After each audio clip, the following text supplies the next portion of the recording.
بسم الله الرحمن الرحيم. تحية لكل مشاهدي الكرام داخل المملكة المغربية الشريفة وخارجها. اليوم غادي نتكلم على عودة أسود الأطلس إلى وطنهم العزيز. ومن جهة أخرى أقول إذا فاز المنتخب الأرجنتيني بكأس العالم فإن المنتخب المغربي فاز بما لا يقدر بثمن.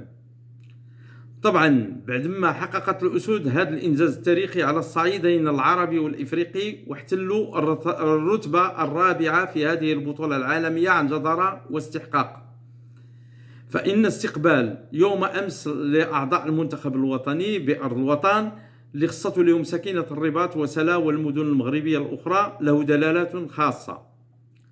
فمنذ وصول المنتخب المغربي إلى مطار الرباط سلا حرصت الجماهير المغربية اللي حضرت بإعداد غفيرة على طول الطريق باش تحيي أسود الأطلس والإشادة بشجاعتهم. وكي تعتبر هذا الاستقبال اللي خصو ملك المملكة المغربية الشريفة للاعبين المغاربة المرفوقين بأمهاتهم تكريما لهذه النساء المغربيات اللي حرصوا على تلقين أبنائهم مبادئ الوطنية والتضحية والانتماء للوطن. وكيكشف هذا التعبير عن المكانة الخاصة التي يوليها صاحب الجلالة الملك محمد السادس نصره الله للمرأة المغربية باعتبارها دعامة أساسية للعناية وللمجتمع ككل. وعلى إثر ذلك أخذت للملك مرفوقا بولي عهده الأمير مولاي الحسن والأمير مولاي رشيد صور تذكارية مع أعضاء المنتخب الوطني لكرة القدم وأمهات اللاعبين الحاضرات بعد توشيحهم بالأوسمة الملكية على يدي صاحب الجلالة نصره الله.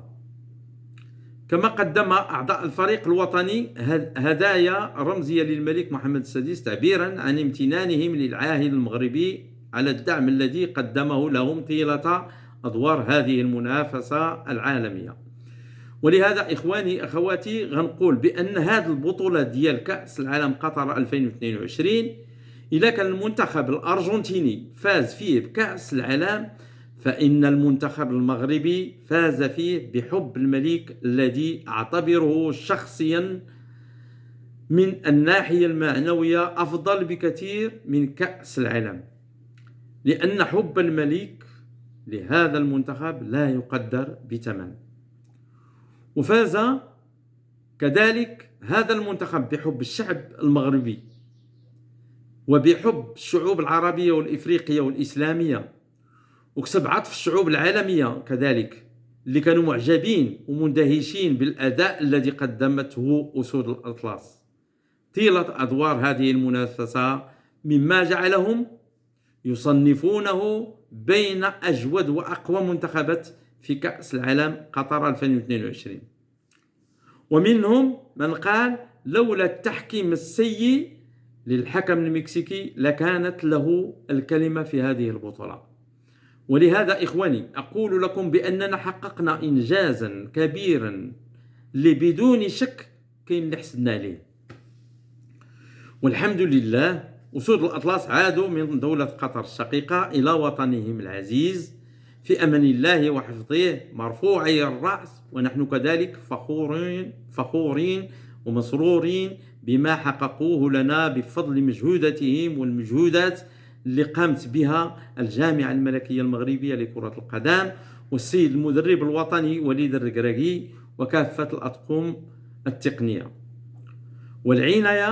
والعناية السامية التي ما فتئ صاحب الجلالة نصره الله يحيط بها الشباب، والاهتمام الخاص الذي يليه لقطاع الرياضة عموما ولكرة القدم خصوصا.